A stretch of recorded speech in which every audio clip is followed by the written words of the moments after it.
All right, in this topic, we're equating equating thermodynamics to electrochemistry. All right, so with a spontaneous reaction in thermodynamics, we have a negative delta G naught value. When we have a spontaneous reaction in electrochemistry, we have a positive voltage. So what we're going to do in this segment is equate the two. All right, so work that can be accomplished when electrons are pushed through a wire. All right, so this means that the chemical reaction is losing work to the surroundings. All right, depends on the volts. Volts is a measure of joules per coulomb. Joule is a measure of energy. All right, so this can be a way of equating volts to delta G. And coulomb is a measure of charge. So the negative sign on this, right, volts, is equal to the work being lost by the system to the surroundings, right? So we're losing work. So if I want to rearrange this, if I multiply both sides by negative C, I get joules equal to coulombs per volts. All right, so coulombs multiplied by joules per coulomb gives me joules. And right, I said the negative sign represents work leaving the system, right? So if we're moving the voltmeter, the system is doing work on the voltmeter. All right, so it took Mr. Faraday an experiment in terms of measuring how much charge we have per mole of electrons. All right, so this is, if you figure something out, you get to name it after yourself. So if we talk about Faradays of electricity, what we're talking about is 96,485 coulombs for every 1 mole of electrons. So that's how much charge a mole of electrons has, right? A mole is 6.02 times 10 to the 23. A very large number of electrons gives me this many coulombs, this much charge. All right, so we've got a conversion unit here. We're able to go from moles of electrons now to coulombs. So if work is equal to energy, energy is equal to free energy, coulombs times volts is equal to energy. Now we can substitute in for coulombs, N representing moles of electron, and Faraday, right? How many coulombs you have in a mole of electrons? 96,485. So if I multiply that by volts, moles of electron cancel, coulombs cancel, I'm left with joules. So at standard conditions, if I know what the voltage change is going to be, or what the voltage is going to be, not a change, right? So if I know what the voltage is going to be at standard conditions, and then how many moles of electrons being transferred, I've got Faraday to convert to a free energy change at standard conditions. And again, right, a negative sign, a delta G naught, I've got a spontaneous reaction. So the cell potential is directly related to free energy, right? The difference between the reactants and the products. Right, so that's what we do with delta G naught. What would happen to the free energy if we completely turn reactants into products, right? This gives me how spontaneous the reaction is going to be. All right, so the negative sign is a way of equating a positive voltage to a negative delta G naught. Delta G naught, as we know, is already equal to negative RT, the natural log of the equilibrium constant, right? So if I know what the free energy change is, I can convert to the magnitude of the equilibrium constant. So now we have a way of equating voltage at standard conditions to the equilibrium constant. So as long as we're at 25 degrees Celsius, standard conditions, R is a constant, T is a constant. If we turn this around so we're not using natural log anymore, we're using log, we get this equation, which equates voltage at standard conditions to the equilibrium constant. So a large positive voltage gives me a large K value. And N stands for number of moles of electrons transferred. So we need to know that. All right, the effective concentration on the voltage then. All right, so what effect does concentration have on the voltage? Well, if we're doing a redox reaction, at the start of this reaction, I'd have zinc metal and a very high concentration of the reactant, right? The copper 2 plus. So the voltage would be high at the beginning of the reaction. As the reaction goes on, the copper 2 concentration is going to go down as it turns into copper, and the voltage will go down, right? This is how a battery works, right? You start with a fresh battery, and as the chemical reaction goes forward, eventually you run out of the reactants, and the voltage goes to 0. So increasing the concentration of the of the reactant drives the reaction forward, right? So we're at the beginning of the reaction with a high concentration of copper-2. So we have a big voltage. All right, so we can look at this in terms of Le Chatelier's principle, right? Put a whole bunch of copper-2 plus in there. That'll increase the voltage. Going forward, if I put a bunch of zinc 2 plus in there, that would inhibit the voltage, right? It would drive it backwards. I'd have a low voltage. More like concentrations I'd have at equilibrium, right? High concentration of zinc, a very low concentration of copper-2.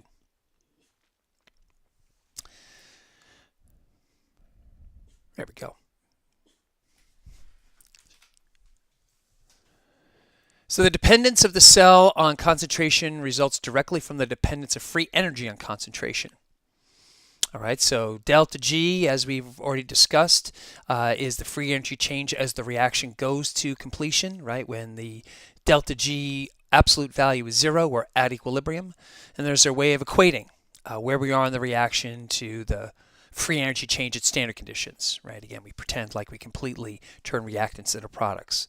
And we can relate those two things using Q, right? The reaction quotient. What is the concentration of the reaction at any point in time, right? Plugged into the law of mass action.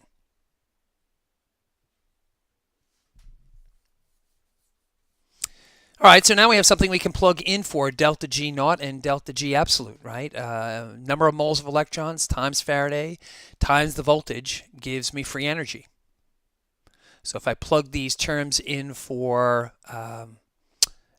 free energy change absolute, right? So that'd be a voltage not at standard conditions, and the voltage change at standard conditions, that'd be for delta G naught. I can now rearrange this, right? Multiply both sides by negative NF. R is a constant, T at 25 degrees Celsius is a constant, F is a constant.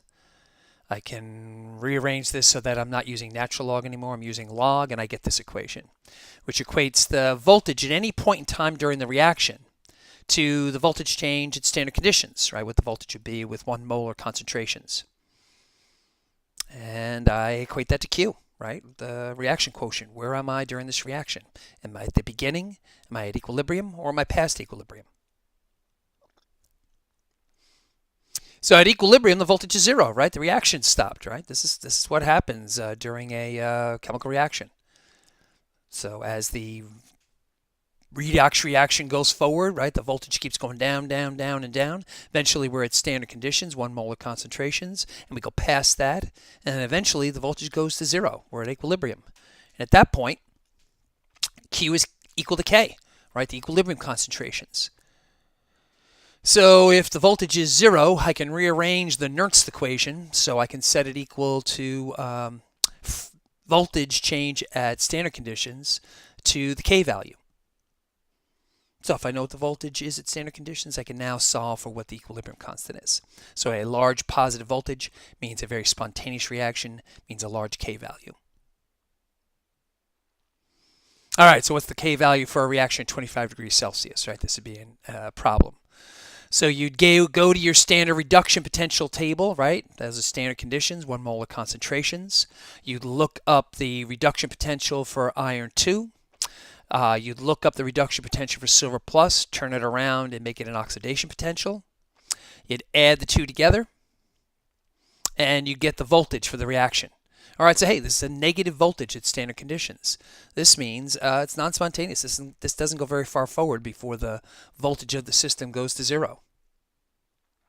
The voltage absolute. So if I plug the voltage at standard conditions into the equation, recognizing at equilibrium that the voltage is 0, I can rearrange it and solve for K.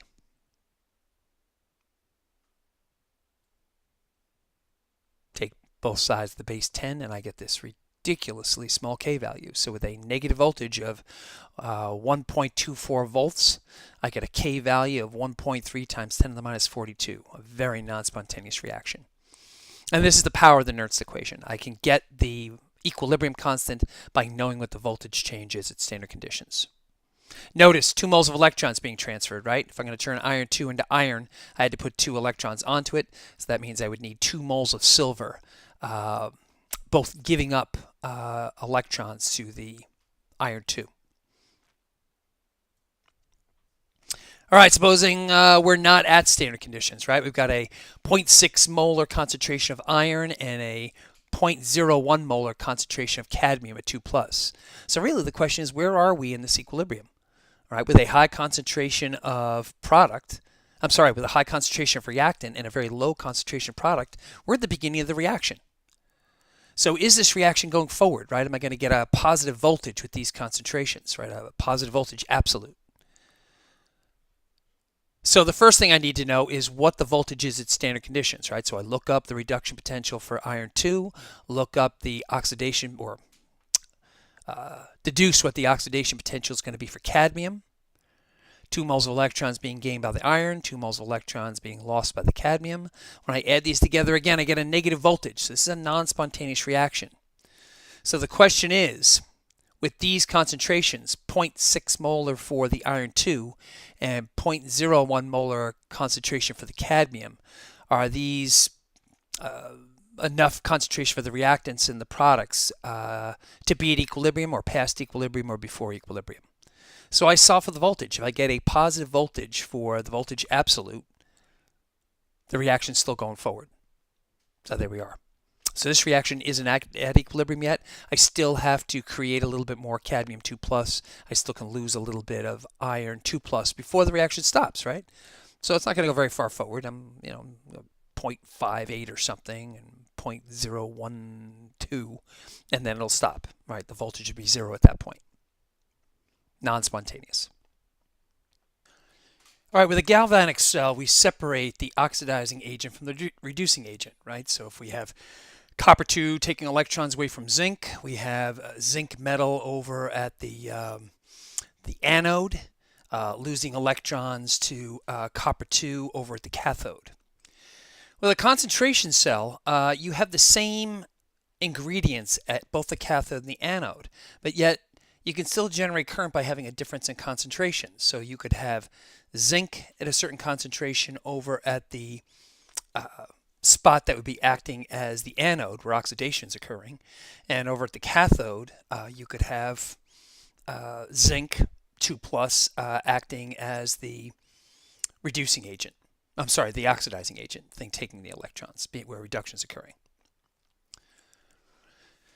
So here we have 1 molar concentration of both zinc 2 plus at both compartments. In this system right here, no voltage will flow. All right, so we have standard conditions for a concentration cell. There is no voltage, right? This is 0. This is the end of the reaction. Same concentration on both sides. But if we change the concentration, right, have a very low concentration on the one side and a high concentration on the other side, the system responds to try to make the concentrations the same. So the high concentration side would be the reactant side, and the low concentration side would be the product side. So over here, right in the blue side, you'd have zinc 2 plus taking electrons away from zinc metal over on the anode side, and you'd get some electrons running through the wire. So what is the voltage of the cell? Well, we know what the voltage is at standard conditions, right? No need to look it up. It's 0. 2 moles of electrons being transferred here.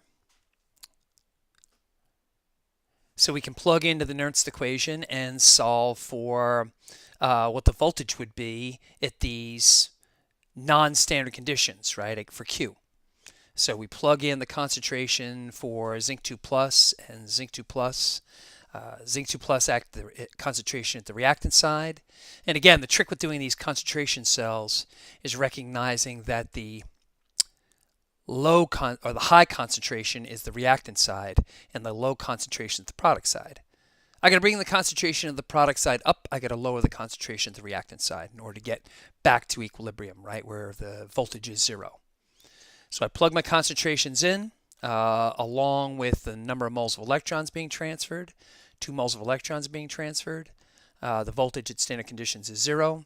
When I solve for this, I get a positive voltage. I mean, it's not going to be a big voltage, but I get electrons running through the wire. So I've got to lower that high concentration and raise the low concentration up so that they're the same on both sides. And then the voltage will be 0. The reaction will go forward anymore.